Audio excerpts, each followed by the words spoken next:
Yeah, Monday Night Raw was so boring. I put the Dark Horse in cruise control.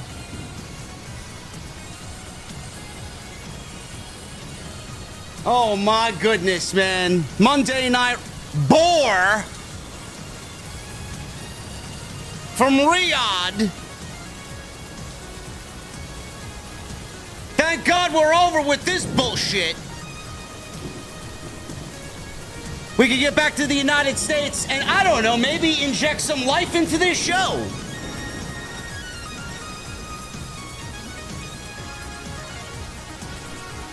This is the place that's actively keeping CM Punk off of television, man. We can't have that.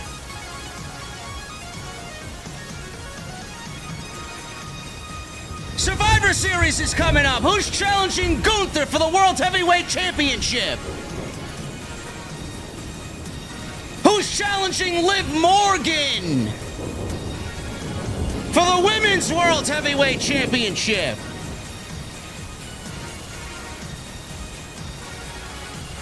And Sami Uso. What does Jimmy Uso have to say to the honorary Us? Ladies and gentlemen, Riyadh season is finally over, thank God. Tonight we're drinking in the venue to celebrate, and when I walk through those doors on this Monday night, I want to know, what the fuck are you guys drinking? I'll see you over there.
Why has Triple H been so successful?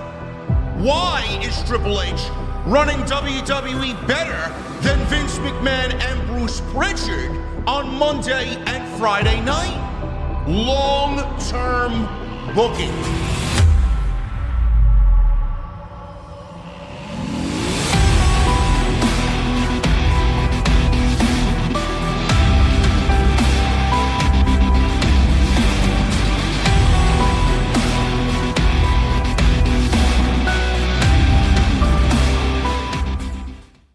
Going on, guys? Thank you so very much for joining me right here on Off the Script. This is your Monday Night Raw post show for November 4th, 2024. I am your host, JD from New York. As always, coming to you live from the OTS venue. Thank you guys so very much for joining us on your Monday evenings, wherever you may be, man. Riyadh season is finally over.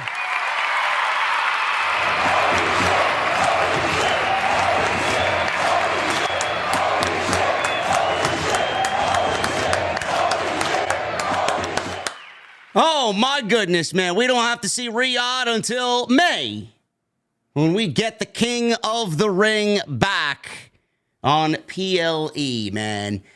Crown Jewel in the rearview mirror, Riyadh in the rearview mirror, and we can now look forward to the Survivor Series. Finally. Actual story, actual build, hopefully, will be taking place on WWE television, man. You know me. I hate tape shows, the way that it sounds, the way that it feels, the way that the jump cuts happen, and then they splice in random fans cheering along in the venue. And then you got Michael Cole, who I don't know if he did the show live or if he pre-recorded it or post-recorded it, I should say. A lot of it just felt low energy. A lot of it felt just kind of lazily thrown together. And it wasn't really an exciting show on Monday night. And we've all had this mentality that we just got to get through it. We got to get through it. And that's WWE's thing. They're going to go to Saudi Arabia for 2 times out of the year. Triple H said that the partnership is not going anywhere. They will be partners for the long-term foreseeable future. So this is something that we're going to have to just kind of, and at this point, I think we should all just kind of sit back and just get used to it. But that's not going to stop me from complaining about the fucking quality of the shows. It doesn't matter where the shows are. The shows could still be good. The shows could still be exciting. The shows still could tell story instead of being lazily thrown together just for the sake of putting on a pro wrestling show, going in and going out. This show desperately needs something, man. I don't know what it is. And I'm not really ready to submit to the show needing to be 3 hours. I'm not going to do that. The show could be 2 hours, but it could certainly use better story, and it could use more energy. It could use a little bit more creative juice in the 2 hours, which we have not been seeing as of late. A lot of that has to do with CM Punk and Drew McIntyre being off television. You take CM Punk and Drew McIntyre off of television, and things are going to get boring pretty quickly. And it goes to show you how those two made a lot of people look forward to what they were doing and the stories that they were telling. There was just a different energy when you had those talents on the show. And it goes to show you that CM Punk's energy is absolutely 100% sorely missed on this show, as is Drew McIntyre's. I don't know what they will be doing going into Survivor Series. I know CM Punk has already made his desires known about wanting the World Heavyweight Championship. I don't know if he's going to challenge Gunther at Survivor Series or Saturday night's main event. I don't know. But hopefully CM Punk will be back very, very soon. The show needs something. And I can't wait to get Monday Night Raw in the Netflix era. I can't wait to get this show off the USA Network. I can't wait to get WWE back to doing business on Monday night, because there was a nice stretch where Monday Night Raw was doing some big business. People were excited. People were excited to be here. People were excited to watch us. I just feel like all that energy has gone down the fucking toilet. I don't know where that energy has gone. I don't know why people are just so disinterested all of a sudden.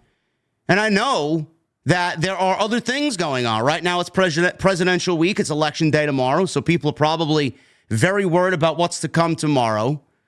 And I know football is always going to be a big thing. I'm sure there's a big game on right now.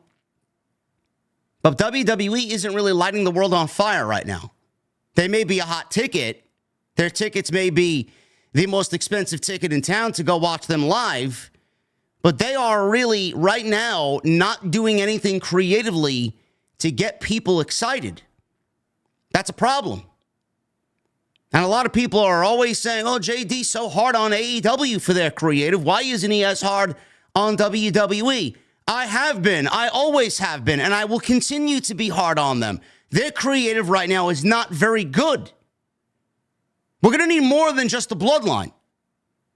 We're going to need more than just Randy Orton and Kevin Owens and Cody Rhodes. We're going to need more than that. Outside of the Bloodline and Cody Rhodes and Kevin Owens and Randy Orton, which right now, both of those stories are happening on Friday night. What's happening on Monday? What's the big hook on Monday?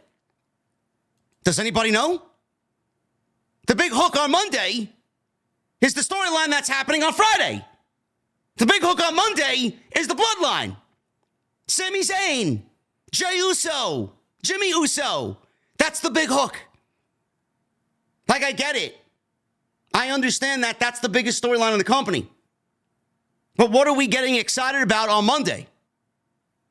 What are we getting really excited about on Monday going into Survivor Series? Liv Morgan? Liv Morgan and the World Heavyweight Championship. That's what you want me to be excited about. Yeah, we'll just throw all the women in a battle royal and we'll crown a number one contender for the Women's World Heavyweight Championship. That's not a story. Some of you might find that to be exciting. I, for one, do not. I think it's lazy. I don't really give a shit about Liv Morgan. We're long overdue having her drop that championship. Rhea Ripley right now is out with an injury. That's not happening anytime soon. Io Sky is now the number one contender for the Women's World Championship. I wish WWE would pull an absolute fucking shocker and have Io win the fucking Women's World Championship. Because God only knows the fucking division needs it. That's not a story. That's not a story. We need something a little bit more than that. What's the big story coming out on Monday? Damian Priest? Damian Priest and Gunther wrestling for the World Heavyweight Championship at Survivor Series. Great. Been there, done that. I don't think anybody expects Gunther to be losing the World Heavyweight Championship before WrestleMania, especially now with the Bill Goldberg rumors looming after he announced he's retiring in 2025, and he's already made promises that he's going to find Gunther. We need something a little bit more than that. There's nothing on Monday to keep your interest. There's nothing on Monday to whet your appetite. Friday has the story. Monday does not. Before it was Monday having the story, Friday really didn't have anything because Roman was missing for 4 months. And Cody was in random matches with no real story. Everything is flip-flop now. It has nothing to do with the show being 2 hours either. Monday Night Raw can be 2 hours. But moving to Netflix, WWE is going to have a little bit more leeway in between 2 and 3 hours. They're not going to be 2 hours exactly. They're not going to be 3 hours max. It's going to be somewhere in between. They're going to use that 3 hours as a buffer, as a stop. And I can't wait for that because still, to me, I'm in the mentality when I sit on my couch with my coffee on a Monday night, I still feel like I'm in preparation mode for a 3-hour Monday Night Raw. And before the show is over, before everything is over, I'm still waiting for that extra hour. I'm still waiting for more. And by the time the show ends, I'm left asking, that's it? That's all we got? It almost reminds me that WWE did the same thing when they were in their last months on Fox. They didn't really put anything towards those last couple of shows, those last several shows on Fox. They half-assed it. I just feel like WWE took USA Network's money, NBCU's money for the remainder of the year, and they're just going to put on whatever they have to provide 2 hours of television until they get to Netflix, and then they're going to crank shit up. But that's not really fair to the fans. And granted, if you guys think this is exciting and interesting, God bless you. I do not. I think this shit is utterly fucking boring and lazy. I find nothing of interest on Monday night. Zero. Could not give a single shit about anything that's happening on Monday night. The only thing that mattered tonight was what happened with the Bloodline, and they are a part of Friday Night SmackDown. Monday night's got some serious issues. So when I say thank God they're leaving Saudi, I mean it. Thank God they're leaving Saudi. Tape shows are awful. WWE does nothing to generate interest and put on a show that we need overseas in Saudi Arabia. It's always the same thing every fucking year. It's just a show that acts like a major house show. That's all it is. They don't really forward anything. There's no real stories being developed and told. The crowd may be energetic, but if the stories aren't there, what is there to be excited about? Crowd being excited to watch pro wrestling that they never get but twice a year? Of course they're going to be excited. That doesn't mean I don't think those people shouldn't get a show either. I just don't like the way the shows come off. I think they're fucking boring. Sue me. We need more on Monday night. That's the whole gist of my opening rant here. We need more. We're not getting anything on Monday for the last several weeks. We're not getting anything on Wednesday because Tony Khan's fucking clueless. Friday Night SmackDown has ended up the best show of the week of all three major shows. Before WWE extended with USA Network, Friday Night SmackDown was the worst of the three shows. When Raw was at 3 hours, they were the best show. Everything is flip-flopped now in WWE. We need something more. Damian Priest. He was in the main event with Seth Rollins, Sheamus, and Dominik Mysterio. Fatal 4-way, #1 contendership for Gunther's World Heavyweight Championship. Won by Damian Priest, who will now, I suppose, challenge Gunther for the World Heavyweight Championship at Survivor Series. Bronson Reed. He destroyed everybody in the match and then targeted Seth Rollins. He lost to Seth Rollins at Crown Jewel on Saturday afternoon in a decision that I understood, but at the same time, I did not like. I'm assuming we're going to get a second match. When and where, I don't know. It may be Survivor Series for all I know. WWE may actually end up doing something a little cool. We may end up getting a 4-on-4 Survivor Series, traditional Survivor Series match with both of them on opposing teams. We don't really know yet. But yes, Bronson Reed lost. I understood it. And it played a major factor in Seth Rollins being in this match tonight, which he was a part of with Dominik Mysterio, who ended up beating Damian Priest 2 weeks ago, cheating. So he got in this match. Priest is in this match because he got screwed by Dominik in the Judgment Day, so they gave him another opportunity. And Sheamus just deserves it. He puts on banger after banger after banger, and he's won match after match after match. So yes, he's there because he won wrestling matches and has been consistent in winning wrestling matches. But WWE doesn't really have the most exciting group of individuals ready and willing to face the World Heavyweight Champion Gunther for Monday Night Raw's biggest prize. If that is who we're left with, WWE's got some major work on Monday night to start throwing some credible contenders in front of Gunther. And now you know why Bill Goldberg is definitely in consideration for being one of those opponents for the World Heavyweight Championship in 2025. CM Punk is certainly going to factor into things when he gets back, but more than likely he's going to be building towards a match with Seth Rollins at WrestleMania 41. But Damian Priest ended up winning the match. He is the new #1 contender. He will get Gunther, I suppose, at Survivor Series.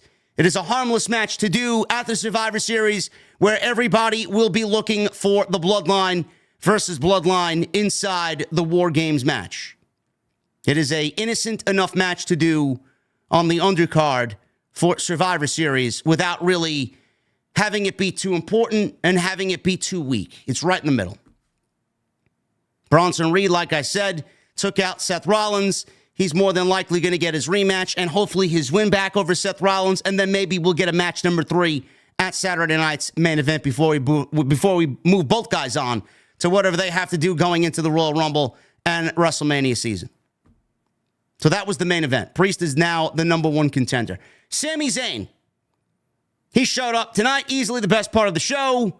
He had a face-to-face, heart-to-heart with Jey Uso and Jimmy Uso, which resulted in Sami Zayn and Jimmy Uso getting into a verbal argument back and forth with Jey Uso in the middle, and Jey Uso rescinding his comments from last week saying Sami Zayn is not family. He doesn't know anything because he's not a part of the bloodline.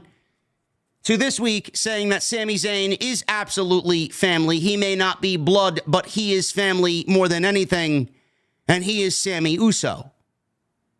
And Jey Uso has now told Sami, please come to Friday Night SmackDown and speak to the tribal chief on Friday.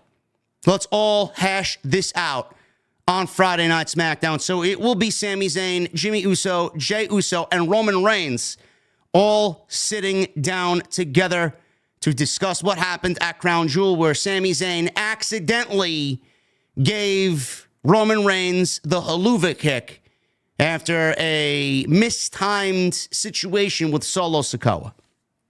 But he did come out and try to save Jey Uso from the bloodline.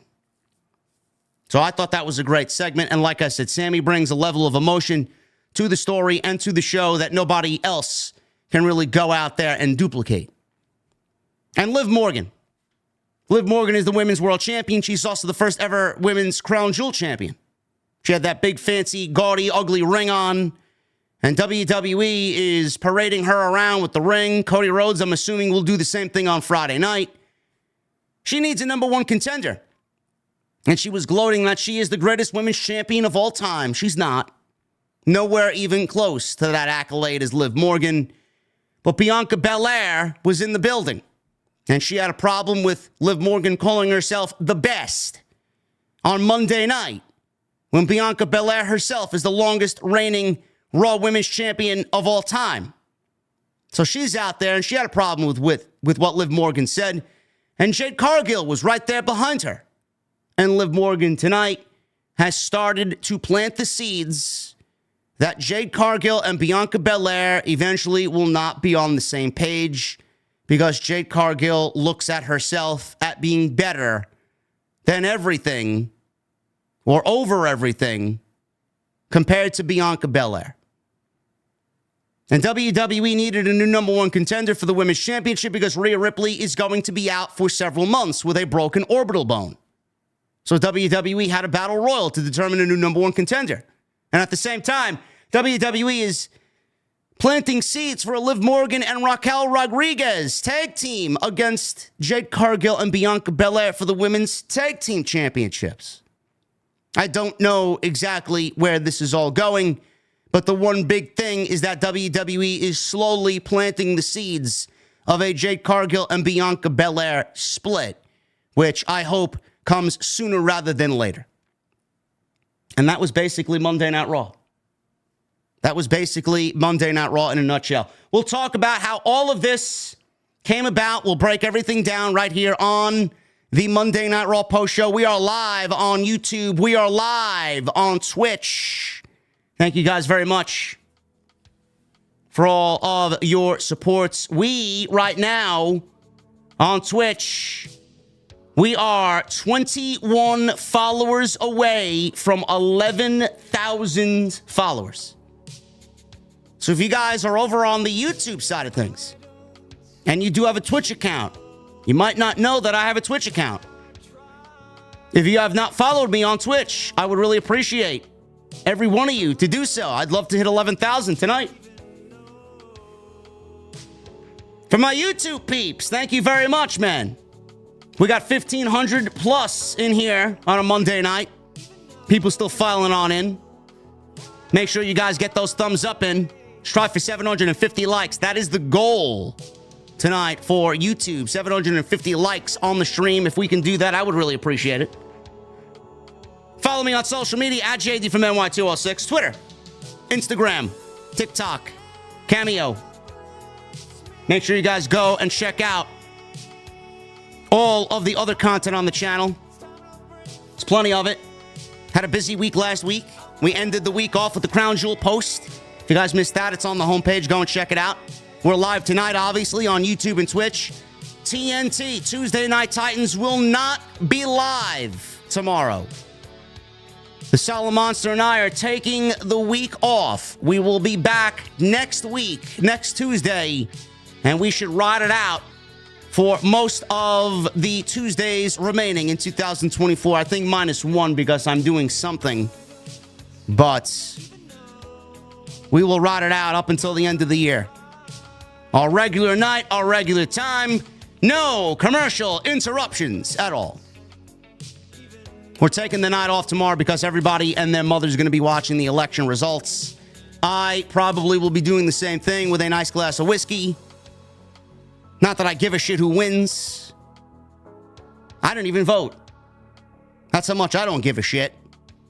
I don't give a fuck who's running for office. I don't give a shit who gets elected into the chair. I'm going to be doing the same thing I do every fucking year, man. Entertaining you, worrying about me and my own, making sure the refrigerator's stocked, the cats are fed and happy, and I'm making my fucking money. I don't give a shit. Doesn't matter who's in the office. Doesn't matter who's in the White House. It's not going to deter me from being happy. Don't let anybody, any political fucking bullshit determine who you are and how you should feel. It's all fucking garbage.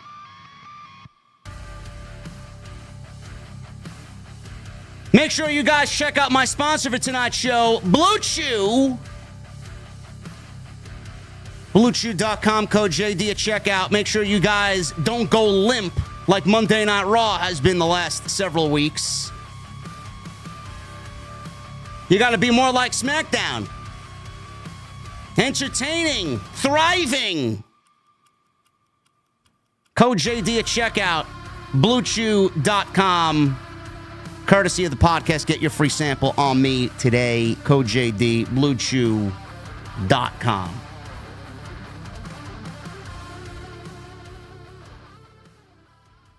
Monday Night Raw opens up with the WWE Women's World Champion, Liv Morgan, and Raquel Rodriguez. She made her entrance. She's out there with Dominik Mysterio as well, Liv Morgan. She gets into the ring. She's got a microphone. She said her revenge tour is now over, and it's now time for the Liv Morgan World Tour. Oh, man. Who is going to be Liv Morgan's supporting act on this World Tour, man? Who are we looking at? Lamb of God? Metallica? Slipknot? Creed? Who is it? Who's going to join Liv Morgan on the Liv Morgan World Tour?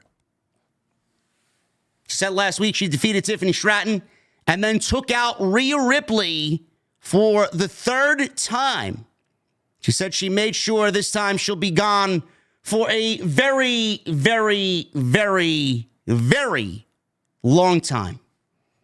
She said she then traveled halfway around the globe to become the first ever women's Crown Jewel champion. She said she's done everything she promised and has now proven she's the greatest women's champion of all time. That is a false statement.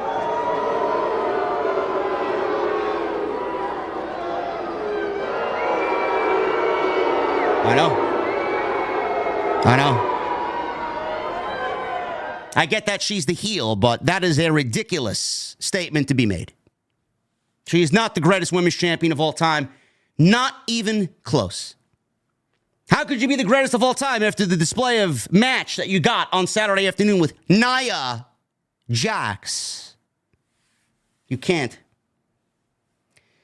She handed the microphone to Dominik Mysterio. Fans obviously booed. Piped in boos for Dominik. Dominik was then interrupted by Jade Cargill. Cargill walked out. Bianca Belair then walked out. They walked to the ring. Liv stared at them. Belair, with a microphone, said she isn't the only one who walked out of Crown Jewel with gold. Jade asked if they want a piece of them. Here they are. Come do something about it. Liv asks why they're coming out here all angry after they were successful at Crown Jewel. Liv mockingly then told Belair that she thinks she's the best, but her partner thinks that about herself. More so, she thinks that's about herself being better than Bianca Belair. So we got Liv Morgan planting some seeds of doubt in Bianca Belair, already getting the train rolling for a Bianca Belair and Jade Cargill split. Splitsville is surely coming for the women's tag team champions. She said their friendship isn't sincere, unlike hers and Raquel Rodriguez. Belair says she sees what Liv is trying to do, so how about they have a match tonight? Liv asked Raquel her thoughts. Adam Pearce marched out and started yelling. He didn't want this thing to break down and get into a worse situation. He told them to back away from each other. He told them to back down, calm down. Liv then started egging Bianca on. Yeah, get out of my ring. Listen to the boss. You ain't going to do nothing about it. She told Jade to watch for the knife that Belair is going to stab in your back. She taunted Belair and she told Belair she wouldn't do anything about it. Ha, ha, ha. Belair then slapped the ever-living shit out of Liv Morgan. She fell down. Adam Pearce started yelling for everybody to calm down. Pearce says what she did to Rhea Ripley was disgusting, and there will be consequences. Consequences in the fact that you thought by taking out Rhea Ripley, you were going to be free and clear to hold that championship. No. We got a women's battle royal coming up, and that battle royal will give us a new #1 contender for the women's world championship. Jade and Bianca Belair will also be in that match. And that's what opened Monday Night Raw.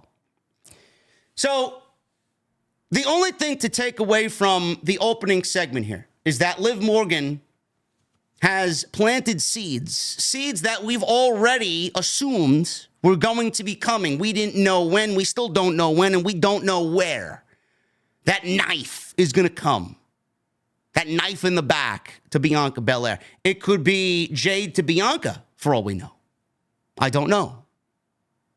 But one way or another, we're heading towards Splitsville. What you're looking at is your WrestleMania match. Jade at WrestleMania. Who's her opponent going to be? Her tag team partner. Bianca Belair. Who's her opponent going to be? Her tag team partner. Jade and Bianca are each other's WrestleMania opponent. This is exactly what's going on. Now, I'm not terribly excited about that because I feared for my life when I got to see Jade Cargill in a one-on-one situation with someone the likes of Bianca Belair. Bianca better have her big girl pants on because she's going to be doing a lot of carrying. She better have a nice big backpack on when she walks into Las Vegas, man. It's going to be hot. It's going to be very muggy in April. She better have that backpack on. It's going to be loaded to the gills. It's going to be so heavy, she's not going to know what to do with it, man. She's going to be backpacking all through WrestleMania season. I don't know who's going to turn on who. I could see Jade Cargill being a very good heel in WWE. I wouldn't even go that far. Very good. She wasn't even a very good heel in AEW. She may act like a better heel than she does a babyface. That's the point I want to make. She's a better heel than she would be a babyface. I feel like she's just more natural in a bad guy role. I think Jade as a babyface is very forced, very manufactured, and very fake. There's nothing to like about Jade Cargill. There's nothing redeeming about Jade Cargill. There's nothing that speaks to you as a fan where you want to go out and cheer Jade Cargill. What is there to like about Jade Cargill? What do you know about Jade Cargill that you like? I can't name one fucking thing. She's big, she's muscular, she's got a great physique. That's about the extent of Jade Cargill. Bianca Belair, I could also see her being a heel as well. Bianca was a heel at one point. For all the Gen Z fans out there that may have started watching tonight, what you may not know is that Bianca Belair was a very good heel during the NXT Black and Gold era. She was a very good heel.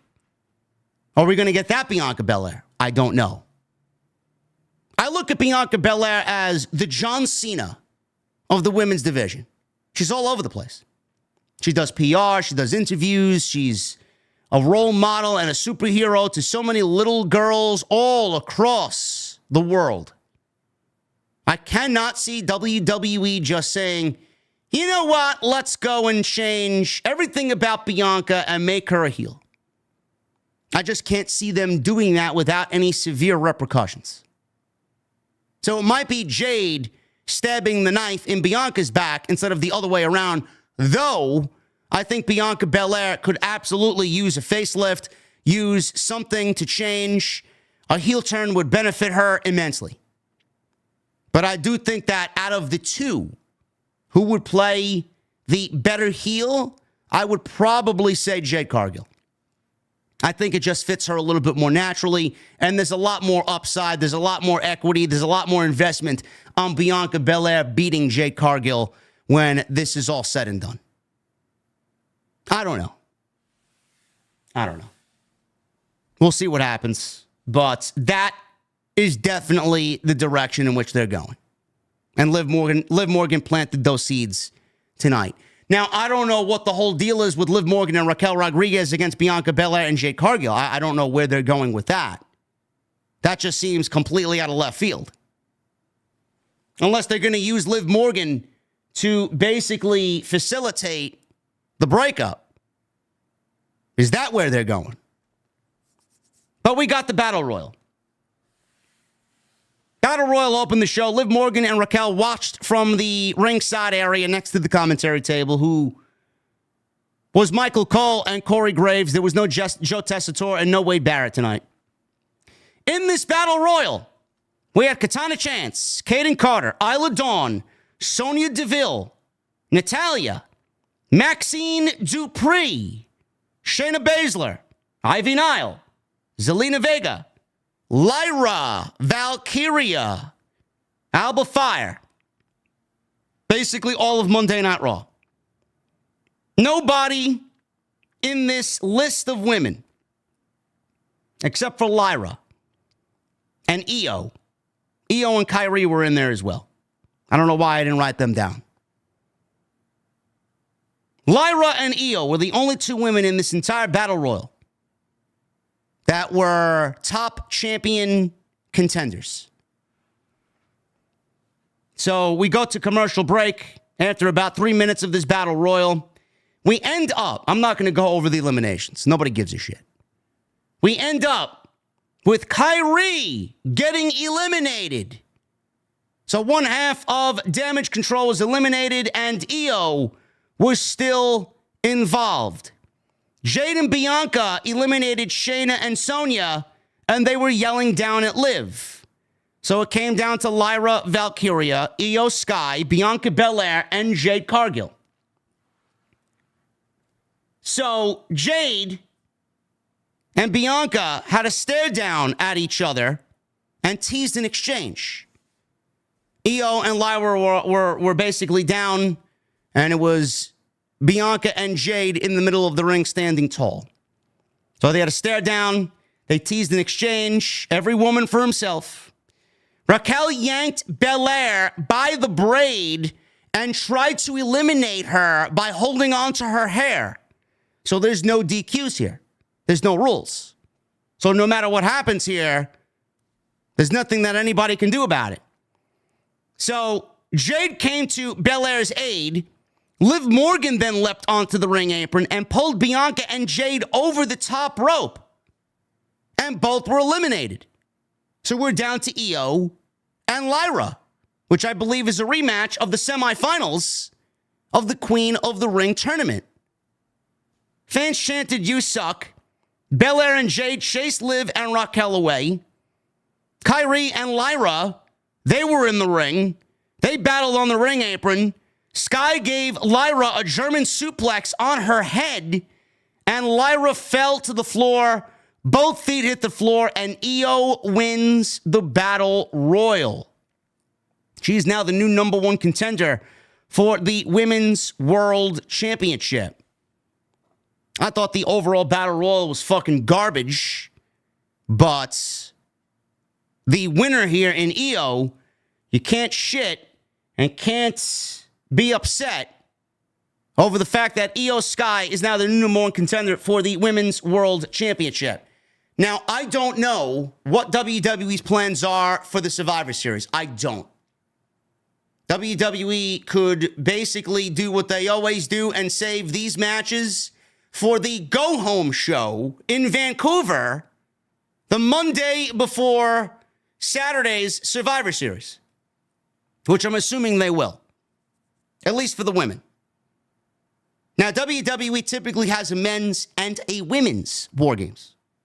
I don't know how WWE could make up a women's War Games match with all of these women on Monday and all of these women on Friday. It's just fucking impossible to come up with anything that people would genuinely care about. You want WWE to water down the gimmick? Then put women in the battle, but then put women in the War Games match that absolutely do not belong there and don't have a feud that warrants being inside the War Games.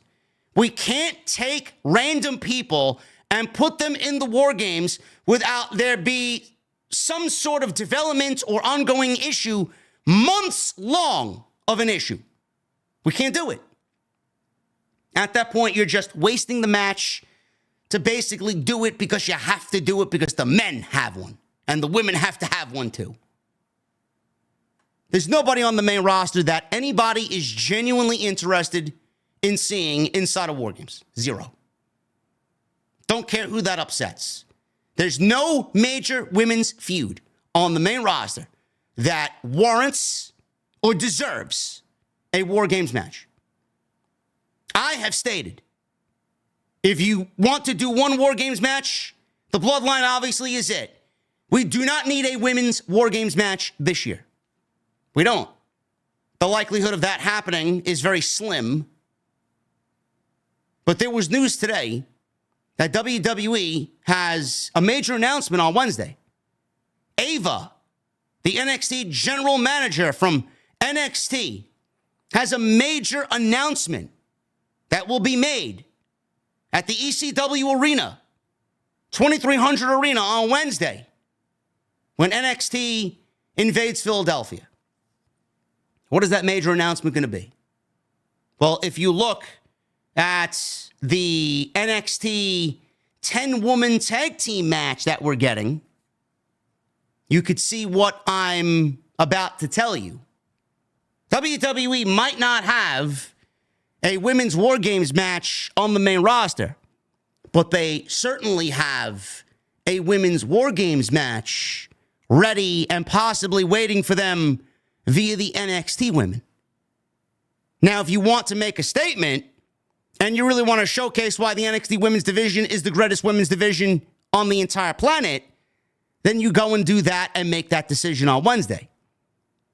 Now, you take Roxanne Perez, you take Cora Jade, you take Fatal Influence, any two of those women, JC Jane and Fallon Henley, I'm assuming, and you put them in War Games against Julia, Stephanie Vecker, Zarya, and whoever else they need to team with them at Survivor Series. Jordynne Grace showed up on NXT Tuesday. I wouldn't mind Jordynne Grace being inside a War Games match. I don't know how likely that is, but WWE could certainly do Jordynne Grace showing up at Survivor Series teaming with these women.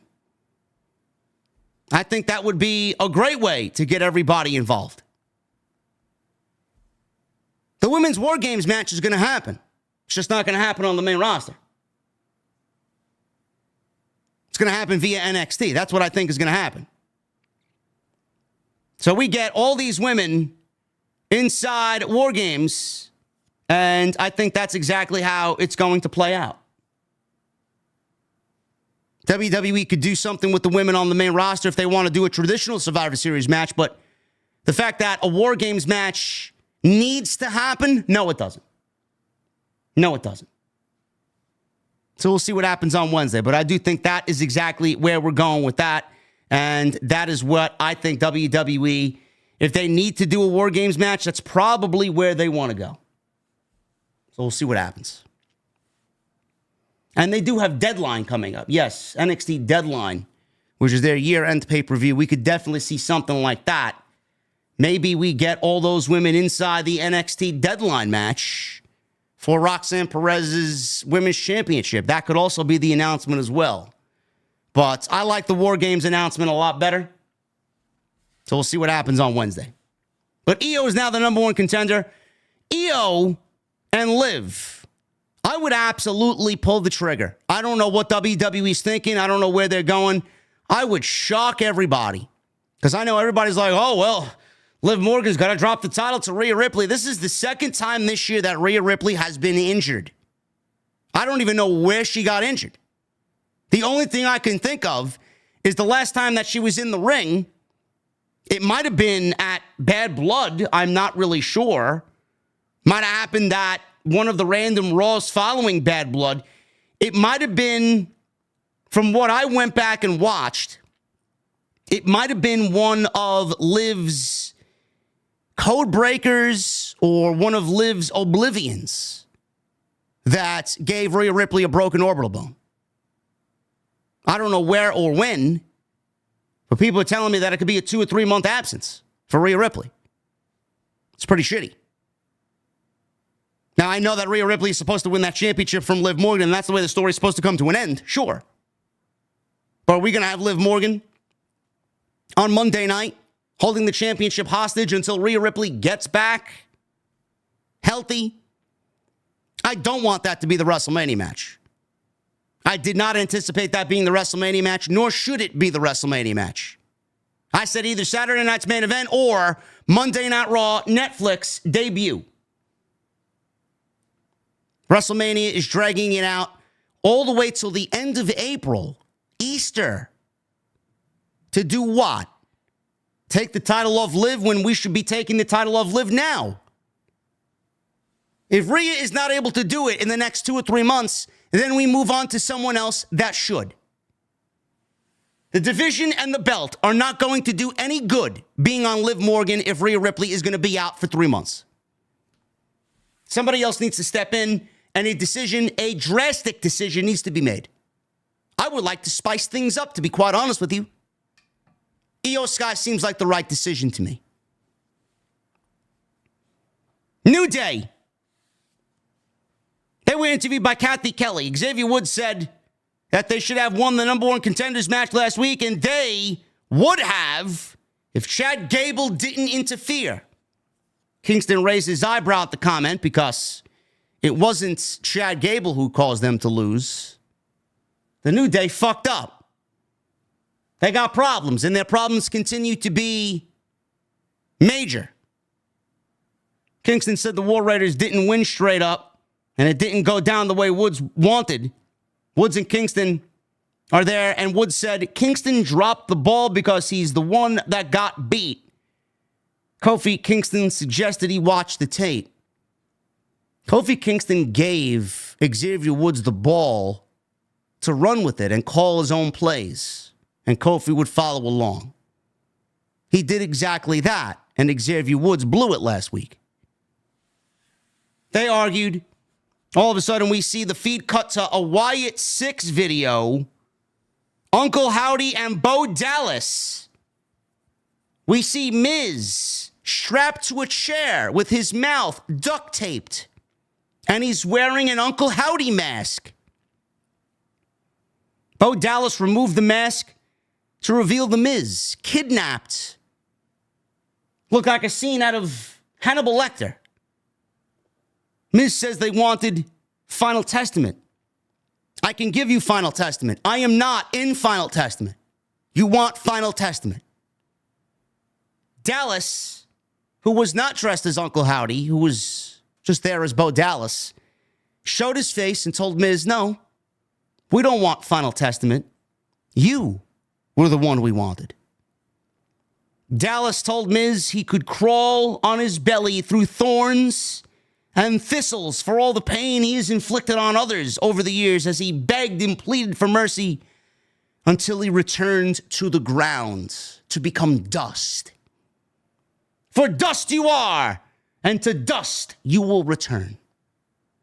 Dexter Lumis, Mercy the Buzzard, in his mask, came up from behind Miz, and the feed cut out. This was some creepy shit, man. This was some creepy shit. They kidnapped The Miz. Now, I know this Wyatt 6 stuff is not for everybody, but I thought this was incredibly well done. I love the ambiance of these vignettes. I love how creepy they are. They're a lot more creepy than they are when Bray did them. I think Bo is doing an excellent job of being creepy and the way that he speaks. I mean, if you didn't really know and you didn't look, you'd think Bray is fucking speaking in these promos, how similar they sound. But I love the way that they're shot. They got this old VHS tape filter, and you start to see the screen stutter as if it's an old tape that's not really playing clear. And it's got the wavy lines through it. It's got that VHS filter, like I said, on it. It looks very retro and very old school. I thought these were incredibly well done. I think the Wyatts right now, we're all asking for them to be something a little bit more substantial on the show. But you see where Triple H has slotted them on the show. They are not an act that can be on the show every week. They're not a show, or an act rather, that's going to be on the show and wrestle like you'll see a Bronson Reed or a Seth Rollins or a Chad Gable. They're not that type of act. You're going to see them very few and far between. And when they are on TV, it is going to be special. And when they wrestle, or when Bo wrestles, it is going to be special. I would love to see them utilized a little bit more, being that we have very good pro wrestlers who comprise the Wyatt 6. They could easily go and form a tag team and get them into the tag team division instead of keeping them off TV and not really utilizing them for weeks at a time. But when they are used and we get stuff like this, it's worth it, because I thought this was great. War Raiders. They went and defeated the New Day in about 9 minutes. This was very good for what it was. I love the War Raiders. I think they're great. This was a very good match in terms of Michael Cole telling the backstory of why the War Raiders are back. Cole said Eric and Ivar have talked about having to change their approach after returning to Raw and reforming the War Raiders. He went over their injuries. He went over the discs in Ivar's back. He went over the problems that Eric has had with his neck and why he needed neck surgery. And now they've come back, changed their approach, changed their style, and are ready to take over the tag team division as healthy as they could be. So Michael Cole did a very good job of telling us why they are back on Monday night. And the New Day, there's no better team than the New Day for them to beat, because right now they are struggling. We go to commercial break after about 90 seconds. We come back from the break. Ivar had Xavier grounded. And like I said, Cole was talking about Ivar's history of injuries, thinking that it would have him retire, but the doctors gave him another lease on life. He said in 2014, Eric was in a motorcycle accident and needed neck surgery last year. He said as a result of that, they told him that they needed to change how they wrestle. Here's looking at you, El Hijo del Vikingo, who got away with fucking murder. I don't know if you guys seen the fan footage of Vikingo as of late, but it looked like he was going to be out for another 6 or 7 months with what I saw. He got away, and God granted him another chance of changing his style. He's only going to be out for 15 or so days, according to him, after the last injury scare. Maybe he actually goes and changes his style now. I doubt it. So I did like what Michael Cole and Corey Graves did with the Viking Raiders, man. It really made them feel important. So Xavier leapt and tagged Kofi. Kofi's in the match. He went on a big-time offensive spree. Big crossbody off the top rope onto Eric, followed by an SOS for a near fall. Kofi flipped over the top rope onto Ivar at ringside after Ivar broke up the cover. Kofi went back after Eric and landed the boom drop. Every time I say boom, I think of the fucking Costco guys. We're going to bring the boom! Double chocolate chunk cookies! This fucking geek is wrestling QT Marshall at Full Gear. It's a good one, Tony. How much you paying this fucking clown? He played to the crowd. Not the Costco guy. Kofi. Xavier tagged himself in out of nowhere. Kofi had the match won. Xavier tags himself in. Slapped Kofi's back. He was setting up for trouble in paradise. Kofi looked and turned to Xavier and gave him a nasty look. Eric then hit Kofi, who was distracted by Xavier, who rolled to the floor. Eric slammed Xavier and then tagged in Ivar, and they finished them off with, what is their finish called? Thor's Hammer? What did Morrow used to call their finish? Thor's Hammer? No, their finish is not the Rizzler, okay? Nobody likes the Rizzler. Jason didn't even know who the Rizzler was. He didn't even know what the Rizzler meant. Neither did I.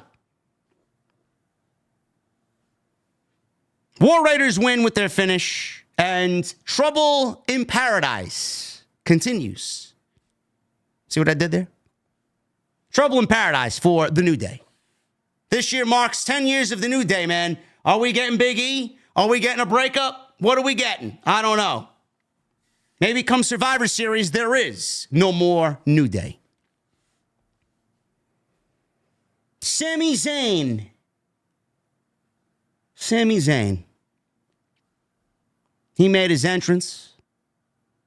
Corey Graves says he has a lot of questions to answer coming out of Crown Jewel after he gave the tribal chief, Roman Reigns, the haluva kick.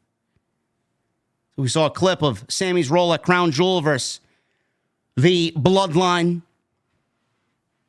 Sami's in the ring with a microphone. He spoke to the crowd in Arabic and said he's so proud to speak in front of his people on WWE TV. He wanted to explain what happened at Crown Jewel. Jey Uso came out. He did not yeet. He did not celebrate. The crowd yeeted and celebrated along for him. He did not do anything to get people excited. He didn't wave his hands in the air. He didn't do none of that. He's out there to talk business with Sami Zayn, the honorary Uso in the Bloodline. So, Jey is out there, and he thanks Sami for having his back. He told Sami, be straightforward in answering whether it was an accident when he kicked Roman Reigns in the face. Jimmy Uso then came out, and the discrepancies in theme music between the two brothers is unbelievable. Jay's got great theme music. Jimmy Uso does not. So Jimmy is out there, and Corey Graves said that Jimmy might be the only one who has seen Sami for who he is in the role he played in destroying the original Bloodline. If you guys remember, it was Jimmy Uso who threw the first super kick to Sami Zayn when he blasted Roman Reigns in the back with a steel chair. Jey did not want to do it. He was the one yelling, look at what you did, man. Look at what you did. How could you? We trusted you. Jimmy didn't want to hear anything. He turned and quickly gave Sami a super kick and knocked him the fuck out. He came into the ring and told Jey they saw Sami kick Roman in the face on purpose. Jimmy said he and the OTC are very pissed. Is Roman pissed? I don't know. Roman probably doesn't even know what the fuck was going on. He was given 2 Samoan spikes. So Jimmy and the OTC are pissed. You can't trust this fool. Sami was very angry at this point and says he could remind him of their background. Said Jimmy was his dog and brother who brought him into the bloodline first. He said when things started to go bad with him and Roman, Jimmy kicked him in the face. He said when things went bad with him, Jay, and Roman, he kicked Roman in the face. Then when Jay had a chance to do things on his own, he kicked Jay in the face. He says it was always Jimmy who could not be trusted. Jimmy asks Sami if he thinks he owes him an explanation. Says he's not the bad guy. Sami says he might not believe him, but he doesn't hate him. Says he never had, and he's not a bad guy, but you make bad decisions. He says he came out at Crown Jewel just to make sure Jay was okay. He says he wouldn't lie, though, because when they were all fighting side by side, it felt like old times, and it felt pretty damn special. Crowd then started to chant, Usi, Usi. Sami said it lasted 1 minute, and then it all fell apart. Just like it does every single time with all 4 of us. He says he's not going to do it again. He says he won't have his loyalty questioned, and he won't be put on trial. He said he won't go through this again. He loves them, but I can't do this again. I'm out. Sami began to leave, and Jay told Sami from the ring, Sami, I'm asking you, please come to Friday Night SmackDown so all 4 of us can talk this out like family do. Jimmy said, family? He ain't family. Jay looked at Jimmy and said he was wrong. And he put his hand on Jimmy's shoulder.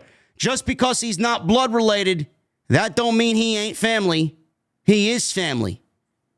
He sees Jimmy Uso, he sees Jay Uso, and he sees Sami Uso. Sami Uso was then chanted. He says he hopes to see him Friday night at SmackDown with the rest of the Bloodline. I thought this was great. This was a great segment. And like I said, when Sami's involved, the emotion is there. And you can expect more of that and more of the same on Friday night when Sami and Roman are face-to-face. It's going to be a great segment. This is all going to end in them eventually getting back on the same page. But it's not going to be with Sami going to SmackDown and Jay asking for Sami to go talk to Roman, or Jay and Jimmy getting back on the same page and Roman saying yeet. There are going to be problems. Sami is not going to be accepted by Roman Reigns on Friday night. He's not. Roman's going to be pissed. Roman's going to be pissed because he doesn't really know why Sami's out there, and Sami is not family. The last time Sami was in the ring with Roman Reigns, he was vying for the Universal Championship. The last time Sami Zayn was in the ring with Roman Reigns, he had a steel chair blasted across his back because he chose his best friend over family. Roman Reigns is not going to Friday Night SmackDown to speak to Roman Reigns, and he's not going to trust Sami Zayn, not one bit. It is all going to be something of a situation that tears them even further apart. But they have one common goal, and that is to stop Solo Sikoa. And even when they do stop Solo Sikoa is not the ultimate threat. He's not. When you stop Solo Sikoa and you take back your Ulafala and you take back your bloodline, what happens next? Is the world all sunshine and rainbows for the OTC? Or is a certain Dwayne, a certain high chief, the one pulling the ultimate strings? It's not over by a long shot. War Games is going to be a closing chapter in an ever-evolving Bloodline story. And there's only one person that's going to get the original Bloodline back on the same page. And it ain't happening on Friday night. And we got 3 more weeks to build for the Survivor Series. We got 7 more shows to build for Survivor Series, because you know that the Bloodline story is going to take place on Friday, and you certainly know it's going to take place on Monday, because like I said in the beginning, they don't have a fucking story where Monday Night Raw can say that's ours, and that story is Friday nights. Raw don't have it. What is it on Monday? They don't have it. They have the Bloodline. The wise man. The wise man is going to be the gorilla glue that ties everything together, that cohesively puts everything back together the way it needs to be. It's not happening on Friday night. But regardless, the interaction between Sami and Roman, this is the type of television, this is the type of story, this is the type of emotion that gets us excited to watch pro wrestling.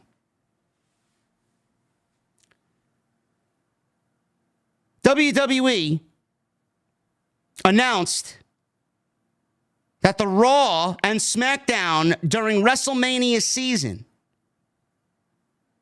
Raw and SmackDown will be going on tour in Europe for the road to WrestleMania. They showed dates in March for Germany, Spain, Belgium, Italy, Northern Ireland, England, Scotland, Austria, and the Netherlands.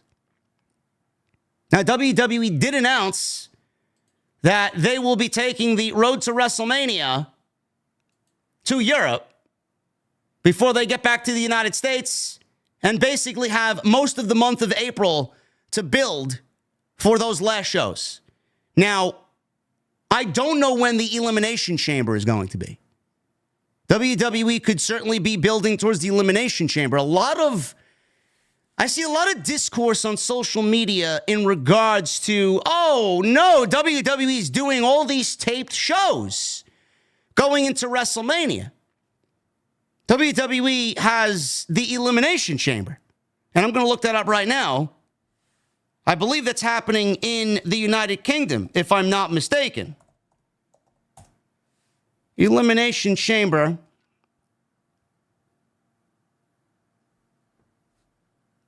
I don't know if they announced it yet, but I'm assuming that the Elimination Chamber is going to be the 3rd or 4th week of March. So WWE announced all these European shows because the Elimination Chamber is going to be taking place in the United Kingdom.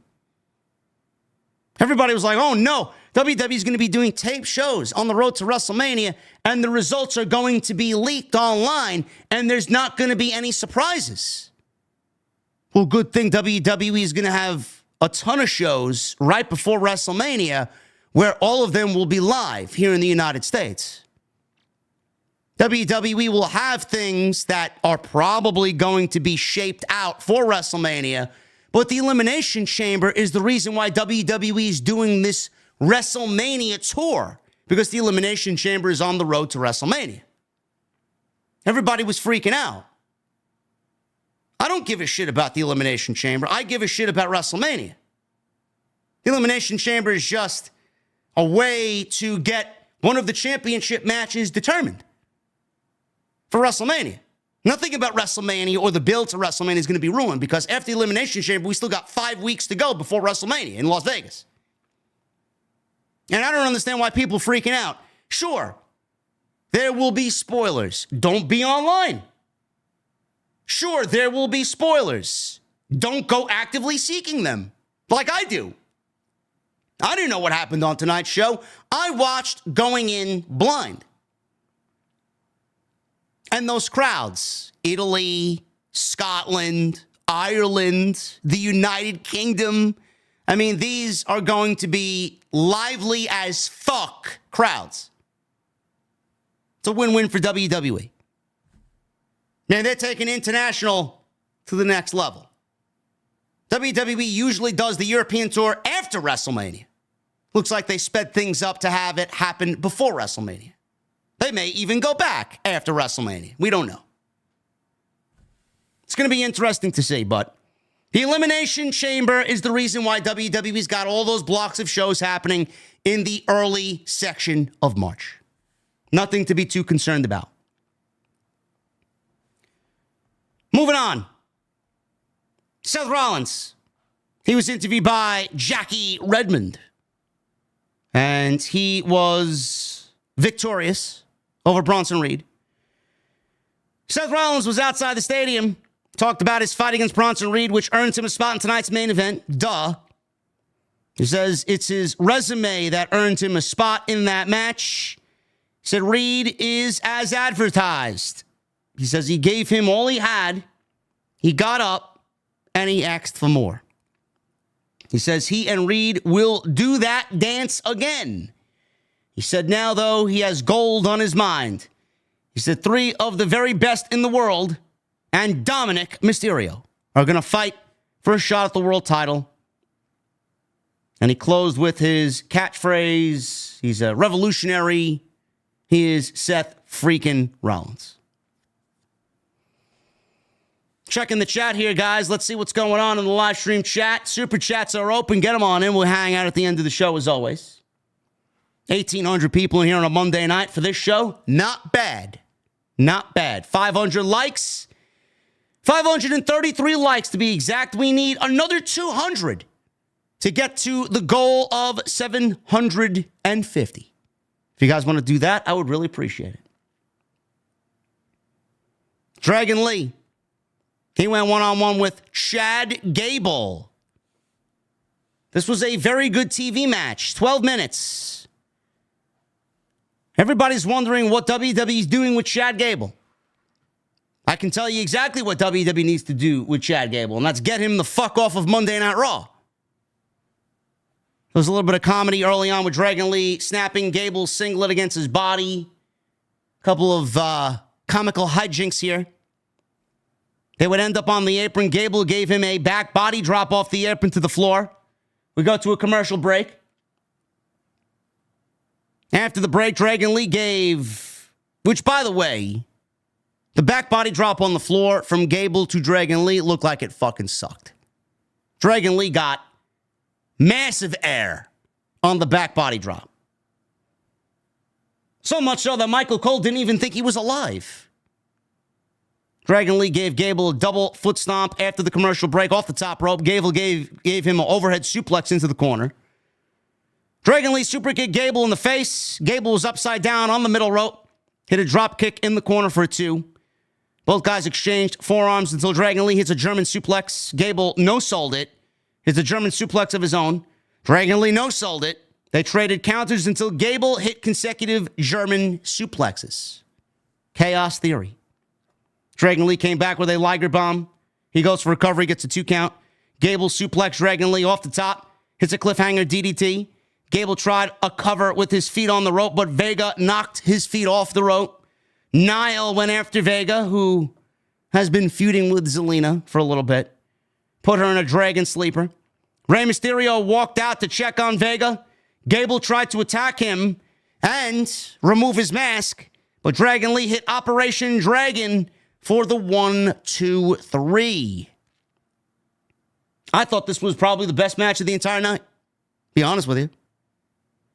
Gable is great. So is Dragon Lee. Both guys needed victories. But Dragon Lee has been off TV for a good chunk of the year. Chad Gable has not. He's been there almost every week. Multiple segments every week. In my honest opinion, Chad Gable needed the win more than Dragon Lee did. But it looks like WWE is setting up Chad Gable versus Rey Mysterio at some point, and hopefully he gets the victory over Rey Mysterio. There's only one thing that's going to remedy American-made and remedy Chad Gable, and that's a move to Friday Night SmackDown. I don't know where. I don't know how. I don't know for who. But it needs to be done. I'm already envisioning Motor City Machine Guns versus the Creeds for the WWE Tag Team titles. American Made versus the Street Profits. I think that would be great. American Made versus DIY. They need more than just American Made, though, to fill that tag team division. But Chad Gable needs something. He needs something. And now that they are American-made, I would move Chad Gable to Friday Night SmackDown. And I would move Chad Gable to Friday Night SmackDown well before we get to WrestleMania season.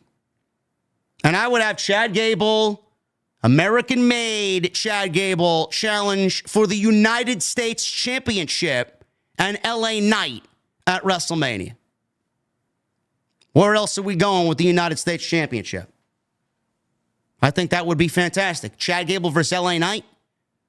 American-made Chad Gable being crowned the United States champion. I mean, there's nothing that sounds better, in my honest opinion. The guy's dead to rights on Monday. I can't remember the last time he won a meaningful match.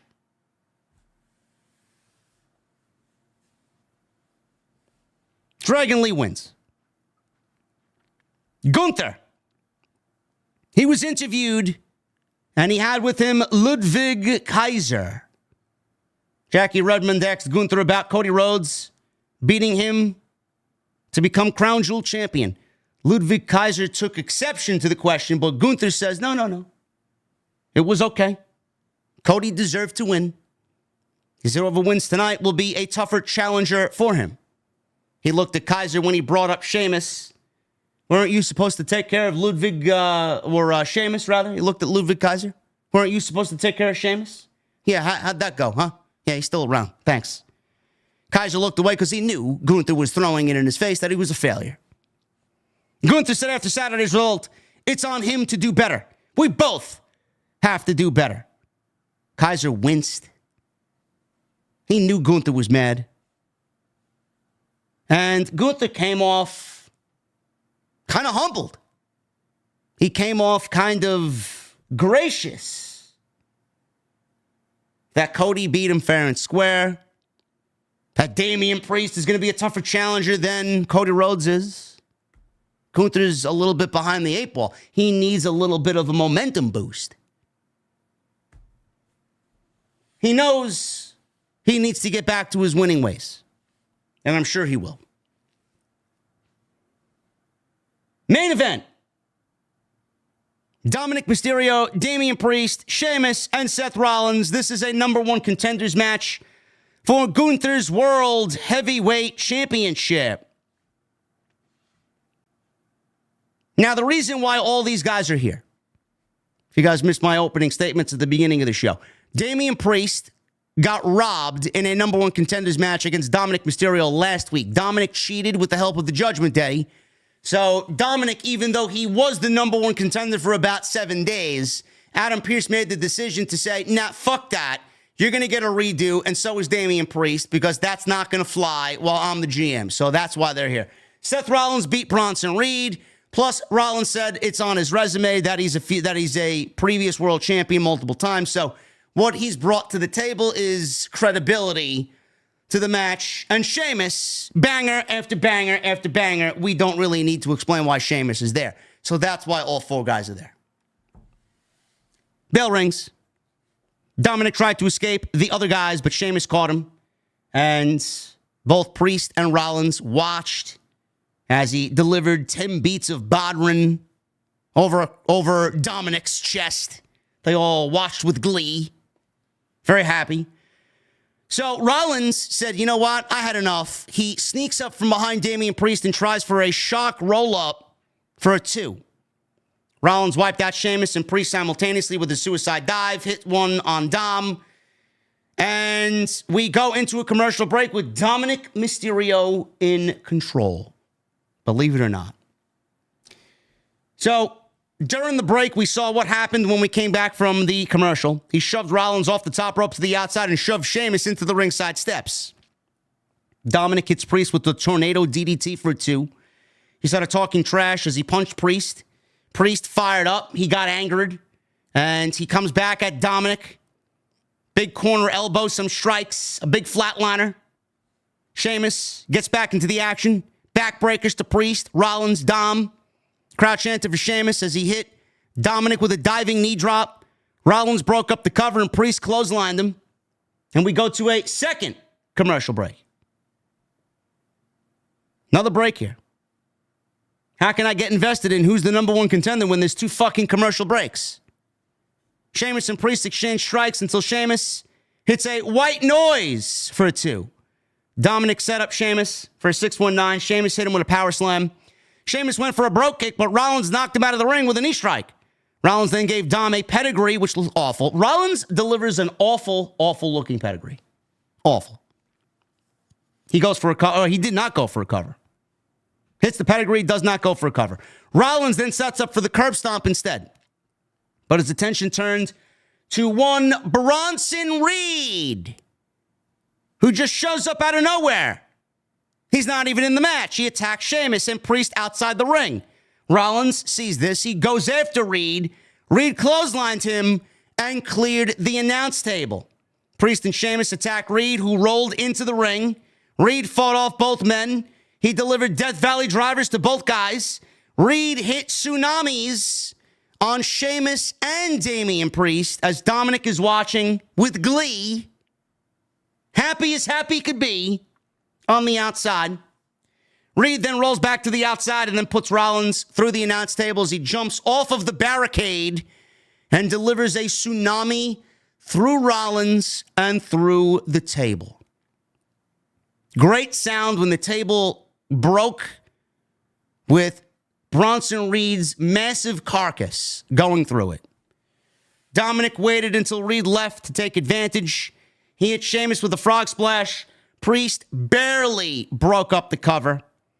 Priest is the recipient of a 619.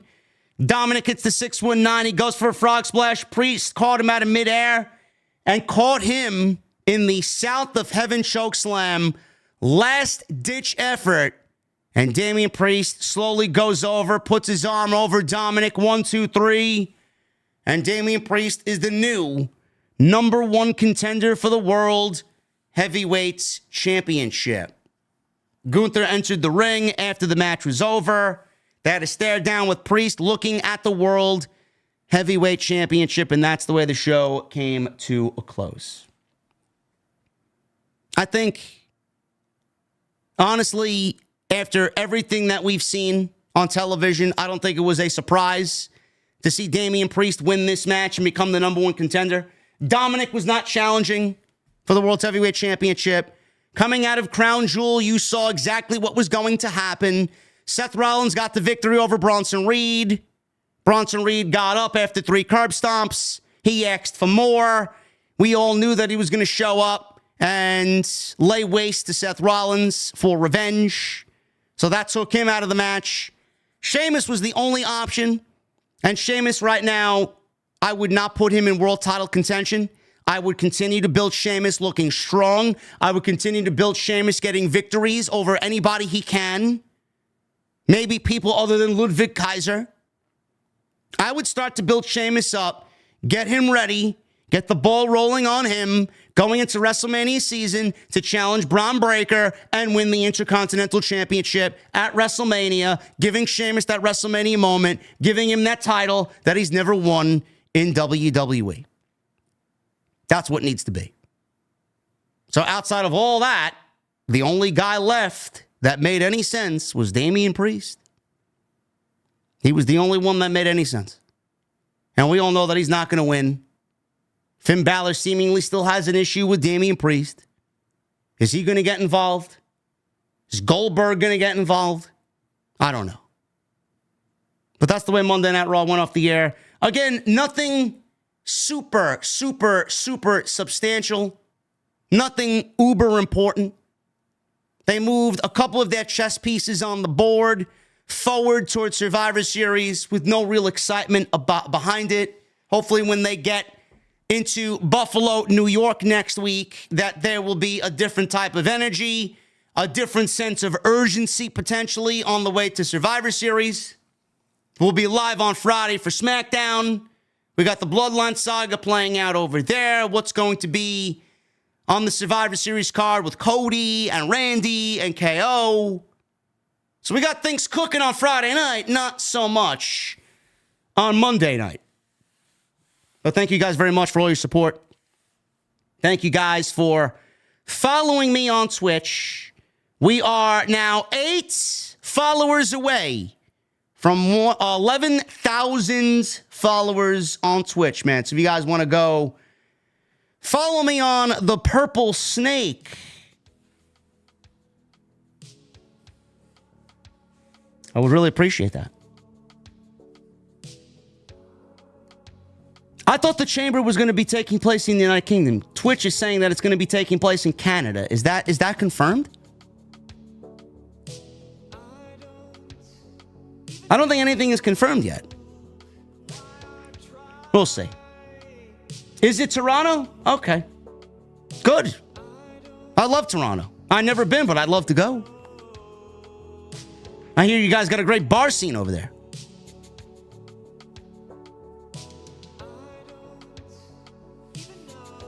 Yeah, I thought it was still the United Kingdom for whatever reason. Can't complain. Toronto's a great city. Thank you guys very much, man, for all your support. Please hit that thumbs up. If you guys are still on the stream and have not hit the thumbs up, man, we are at 600 likes. I need another 150 for the goal of 750.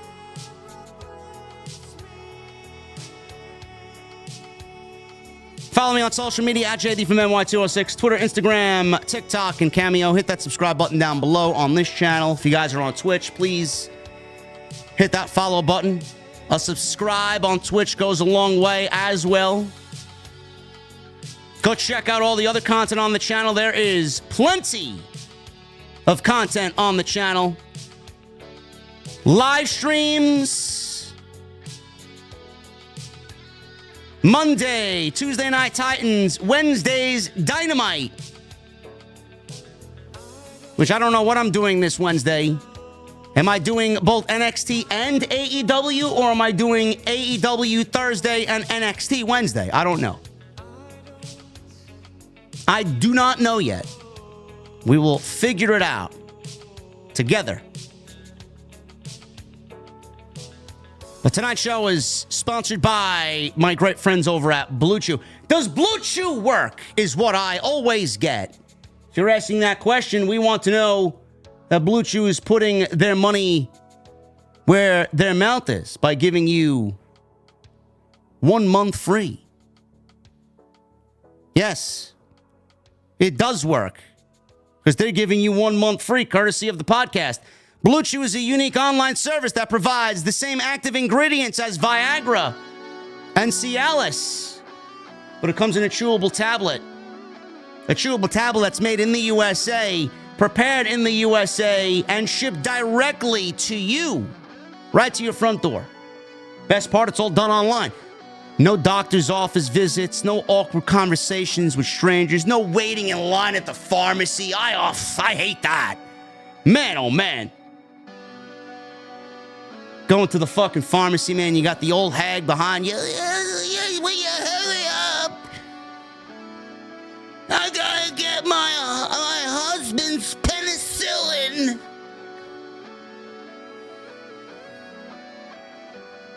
You can take them anytime, day or night. Plan ahead, be ready whenever the opportunity arises. I always say, guys, first impressions are everything. You only get one. If you guys are out on a first date and you really think that it's going to go somewhere, you want to make a great first impression,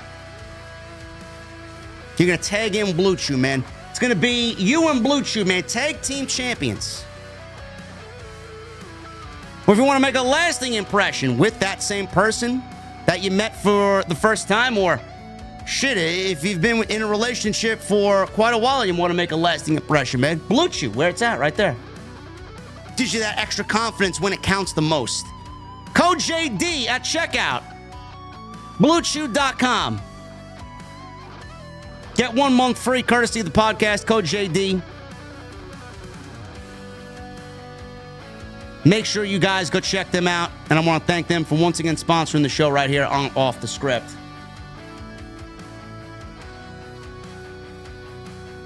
Man, you guys were slack. You guys have absolutely slacked in the super chats tonight, man. Holy shit. You guys are going to get me out of here in about 5 minutes. And I'll be back on Black Ops 6. Angela Laga with a 30 months. JD's the GOAT. Tony Khan wishes he had half of your knowledge. AEW would actually be good again. Angel, I appreciate the sentiments, brother, but I am not more knowledgeable than Tony Khan. Tony Khan is actually a human encyclopedia. Now, is he a creative genius? The answer is no. He's not. But that's why he hired wishy-washy Will Washington to tie everything together. Sounds like Will Washington is doing a piss-poor job. Michelle Moran with a $2 Super Chat. Sami is so damn good when he is with Roman and the Usos. Absolutely. Beyond the Scripts, 36 months, 3 years. Democrats laugh at us for liking pro wrestling. We don't care. I'll never stop watching. Love you, JD.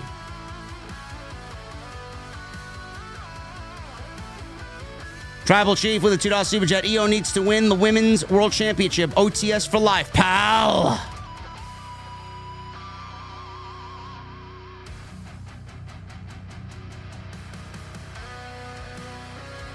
Hooligrim with 47 months. I sure hope this election goes smoothly. I need that Mustang emote. Thanks for all the entertainment for so many years. My hood is OTS for life. Love you, brother.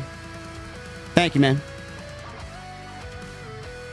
I may actually have to make another couple of emotes to give you guys something else to chase, man. Joseph Taylor with a $2 Super Chat. Raw was an okay episode. Sure. Adam JD 519 with 8 months. I'm coming for that golden mic and OTS for life. Thought Raw was decent considering it was a tape show. Glad Saudi season is over. Yes.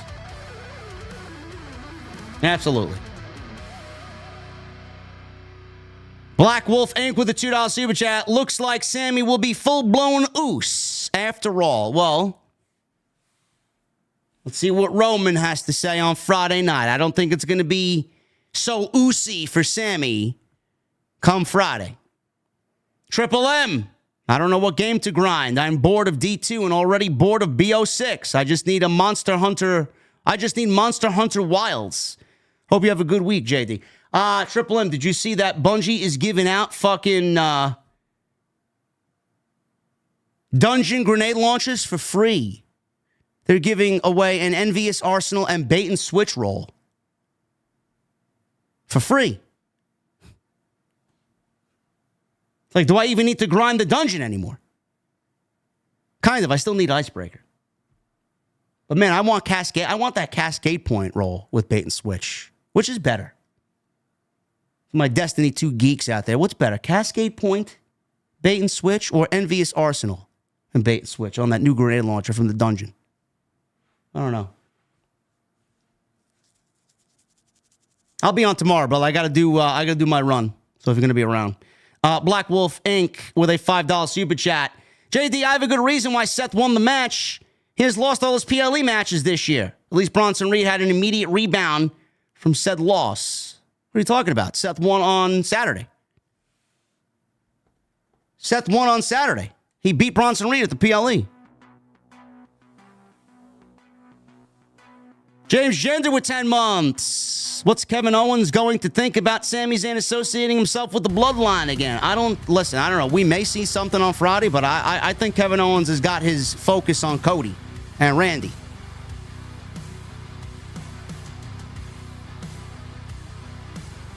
Mr. Team Bring It 123 with a 199. Who is the worst commentator in WWE history? It might have been Adnan Virk.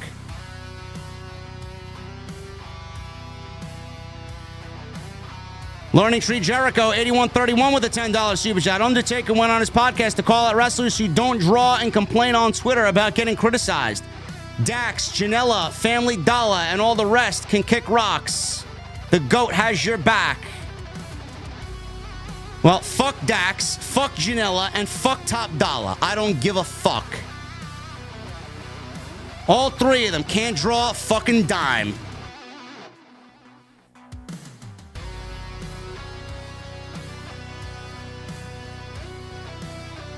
Mike Adamley is one of the worst as well, yes. And Joseph Taylor with a $5 super chat. The War Raiders finish JD is called War Machine, a nod to their name in Ring of Honor. There you go. Well, you guys slacked on the super chats tonight, man. I guess you were not entertained. Black Ops 6, here I come. Thank you guys very much for a great stream. Appreciate you. I'll be back with extra tomorrow for sure. You'll be seeing me in the sub boxes tomorrow. We got some things to discuss. Thank you guys for a great stream. Please hit that thumbs up. We really appreciate it. Follow me on social media at JD from NY206. Kevin Patrick is terrible too, yes.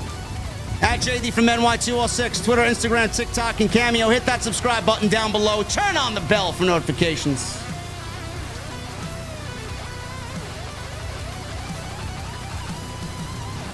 Follow me on social. You guys know the deal. Go check out all the other videos on the channel, all the streams on the channel, Twitch. My family on Twitch, thank you guys very much. We are 7 followers away from 11,000 on the Purple Snake. Appreciate you guys very much. No Tuesday Night Titans tomorrow night. Jason and I will be taking the week off due to Election Day. We'll be back next week. So if you guys are wondering where we are, that is the reason why. And I will keep you guys posted on what I'm doing on Wednesday because AEW and NXT are going head-to-head on Wednesday night. So it should be fun, man. We'll see what happens. But until then, guys, I'll see you tomorrow for some extra. Have a good night. And I'll see you guys tomorrow with more on Off the Script. I'll see you later.